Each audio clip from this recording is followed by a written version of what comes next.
Thank you, Lisa. Congratulations, 2012 graduates. You all clean up really well. Can you believe you are already here after only 4, 4.5, 5, maybe even 10 years? But you're here now.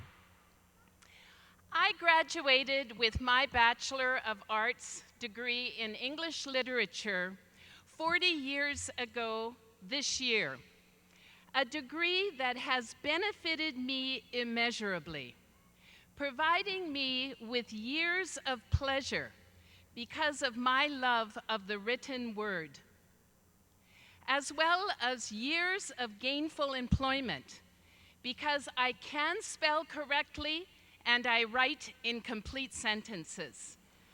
I was then and always will be proud to be an English major. Are there any others out here today? Like many other students of the time, I did not attend any of my university graduation ceremonies. I am sure your proud parents, spouses, and children are happy today that you did not graduate in the 70s or 80s.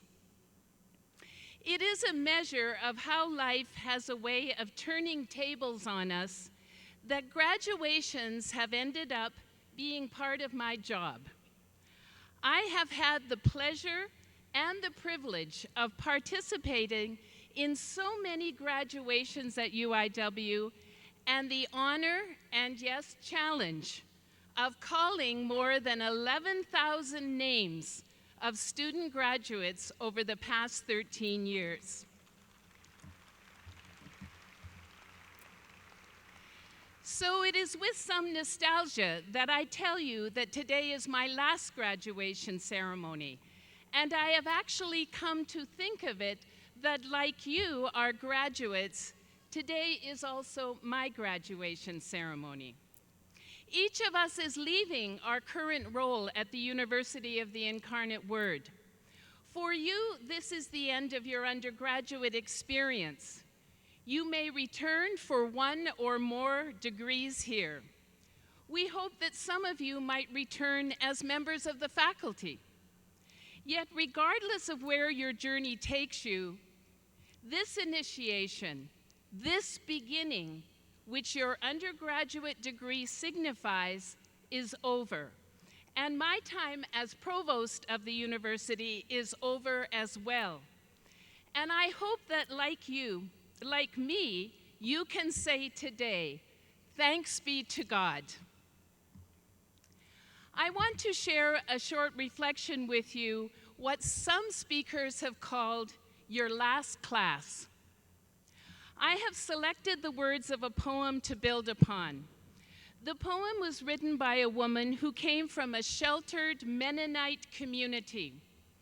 While in college, she decided to move to New York City.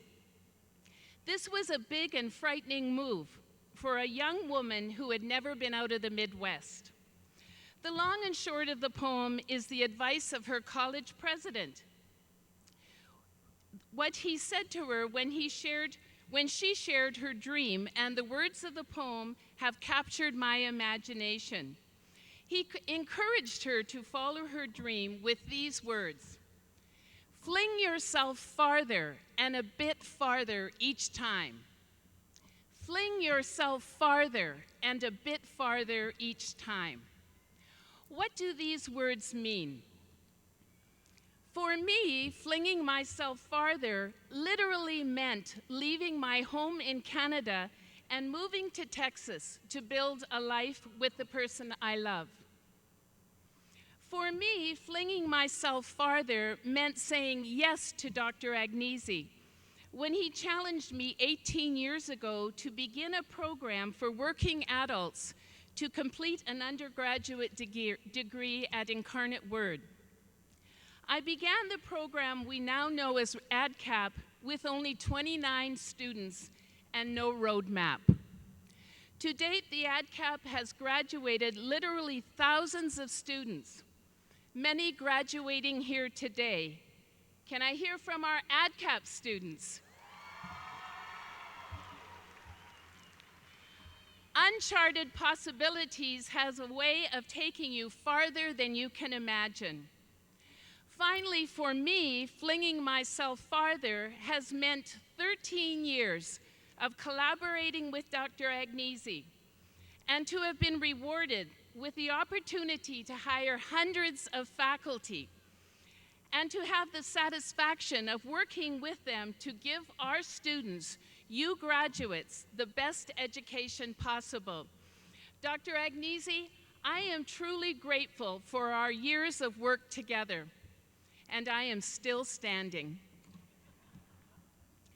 What would flinging yourself farther mean for you, graduates? Here are some practices I would suggest that would help you to fling yourself farther.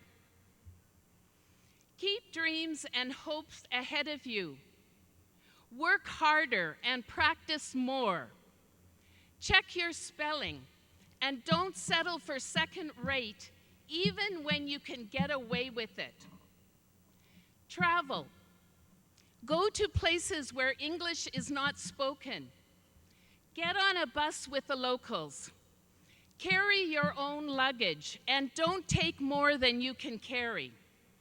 Strive to be a responsible citizen of the world, respecting other cultures and differences you don't understand. Say today, even on this day of celebration, this is not far enough. I want to go farther. I want to learn more, read more, think more, question more. I am not finished. I want to take the core curriculum farther and become a lifelong learner. I am not finished. To fling yourself farther means committing yourself to being an honest and trustworthy person. Be a decent person who people can depend upon and admire. Do more FaceTime and less Facebook.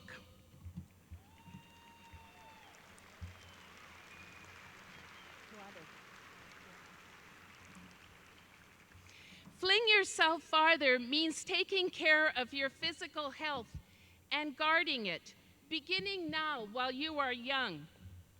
Walk more, eat less, lift weight over your head, and take the stairs instead of the elevator.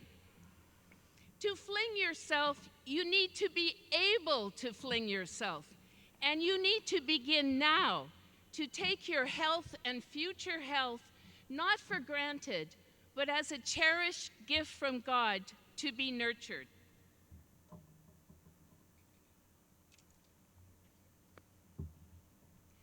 "40 years ago, many members of my generation took a pass on their graduation ceremonies.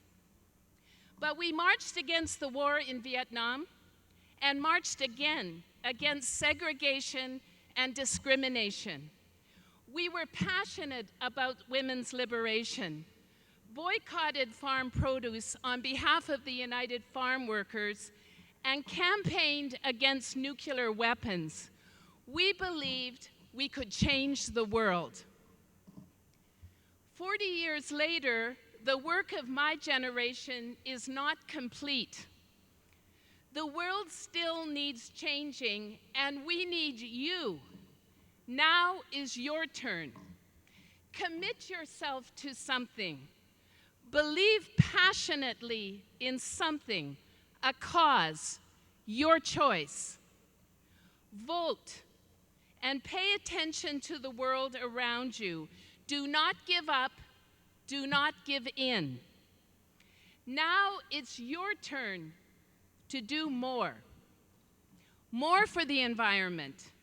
More to fight homelessness.